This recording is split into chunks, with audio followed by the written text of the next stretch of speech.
Meanwhile, in the House of Representatives, the House started their impeachment inquiry against Joe Biden, and they held their first hearing yesterday. And this was Congressman Jim Jordan's opening statement to start off this public inquiry. Take a listen. Tale as old as time. Politician takes action that makes money for his family, and then he tries to conceal it. Never forget 4 fundamental facts. Hunter Biden gets put on the board of Burisma, gets paid a lot of money. Hunter Biden's not qualified, fact number 2, to sit on the board. Not my words, his words. He said he got on the board because of the brand, because of the name. Fact number 3, the executives at Burisma asked Hunter Biden to weigh in and help them with the pressure they are under from the prosecutor in Ukraine. Fact number 4, Joe Biden goes to Ukraine on December 9th, 2015, gives the speech attacking the prosecutor that starts the process of getting that guy fired. Those facts, by the way, are consistent with what the confidential human source told the FBI, and the FBI recorded in the 1023 form, the same form that the Justice Department didn't want to let this committee see.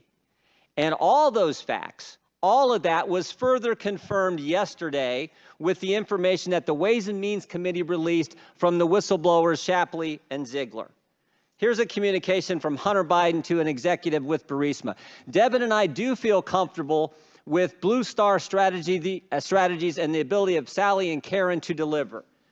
Hunter Biden put Burisma in touch with Blue Star Strategies. What were they going to deliver? Well, that was in a communication released yesterday as well. U.S. officials in Ukraine and in the United States need to express support for Burisma and Nikolai Zlochevsky to the highest level decision makers, the president of Ukraine, the president's chief of staff, and the prosecutor general. That's what they were going to deliver. And were they successful? The Interior Minister confirmed that Zlochevsky is no longer wanted. We won in less than a year communications between the folks at Blue Star and Eric Sherwin, who was Hunter Biden's business partner. Awesome work. Congratulations to you guys. Those are the communications. That's what they got done. And remember, when this happens in October 2016, when the pressure is taken off, the case is dropped against Zlochevsky, this is the second prosecutor. Joe Biden fired the first one. The second prosecutor comes in, drops the charges. That's exactly what they wanted done. And the final step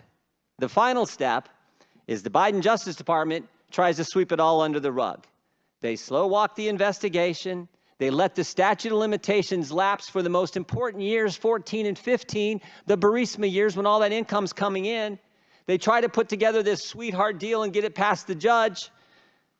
And we learned yesterday in the search warrant examining Hunter Biden's electronic communications, they weren't allowed to ask about political figure 1.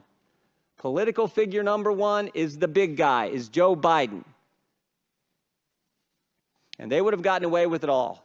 They would have gotten away with it all except for 2 brave whistleblowers who sat in those seats 2 months ago and told their story. And their story has stood up. 2 brave whistleblowers and a judge in Delaware who said, we're not going to let this happen. That's why we're here today. That's why this inquiry is so darn important. It's the oldest story in the world, and those are the facts. I yield back. So what's really interesting here is we always say that Hunter Biden was the bag man because he was selling access to Joe Biden. It's actually worse than that. He wasn't selling access to Joe Biden. He was selling America's foreign policy, because access to Joe Biden might be like a phone call or a conversation, but what he was actually selling is the ability to change the foreign policy decisions of the United States government as it pertains to whoever was paying Hunter Biden. So then we have the expert witness who testified in front of the House in their impeachment inquiry, this opening hearing of the impeachment inquiry. And this witness was testifying from a legal perspective because impeachment doesn't have to be based on a conviction of a crime or a criminal statute. It's high crimes and misdemeanor is the threshold for impeachment. And according to Jonathan Turley, that threshold has been met. Take a listen to what he said.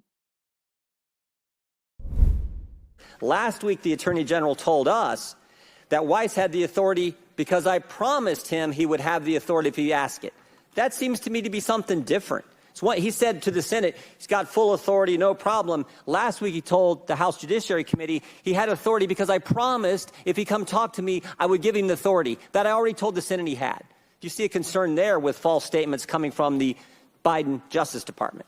Well, there is a concern. You don't have to prejudge the evidence to say that obviously this is part of the inquiry. And what I don't understand is the opposition to the inquiry itself. It seems to me the test is, would the alleged conduct, if proven, establish impeachable offenses? And is there a credible basis for those allegations? I think the answer is clearly yes, that there is a basis to look at the president's conduct without prejudging whether that qualifies at the beginning of that inquiry as an article of impeachment. And let's be clear, you don't need a full vote of the House to proceed in an impeachment inquiry phase of our constitutional duty to do oversight. In fact, the Democrats did it. 4 years ago, I was in an impeachment deposition run by Adam Schiff in the bunker in the basement of the Capitol, and I went to the floor. So I'm in an impeachment deposition, and I went to the floor to vote on opening an impeachment inquiry. They did the same darn thing because you have that authority as a Congress when the Speaker of the House makes that designation. The Speaker, Nancy Pelosi, did in fact initiate the impeachment. In some cases, then you have a later vote.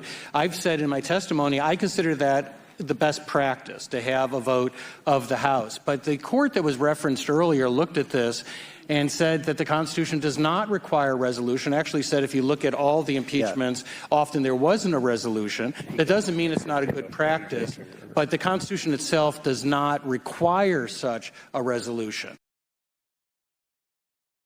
So that's really interesting, of course, because a couple of the Democrats' arguments against this impeachment inquiry is that there hasn't been a full House vote. Well, this constitutional expert testifies that the Constitution doesn't require it. It sounds like he personally believes that the House Republicans should do it, and I think that's a fair argument that you could make, but it's not necessary in order to proceed here. Now, what's doubly interesting about Jonathan Turley's testimony is that the left isn't presenting what he said accurately. They're focusing on one sentence that he said after he told Jim Jordan that there's certainly evidence enough to open the inquiry. He later said, quote, "I do not believe that the evidence currently meets the standard of a high crime and misdemeanor needed for an article of impeachment."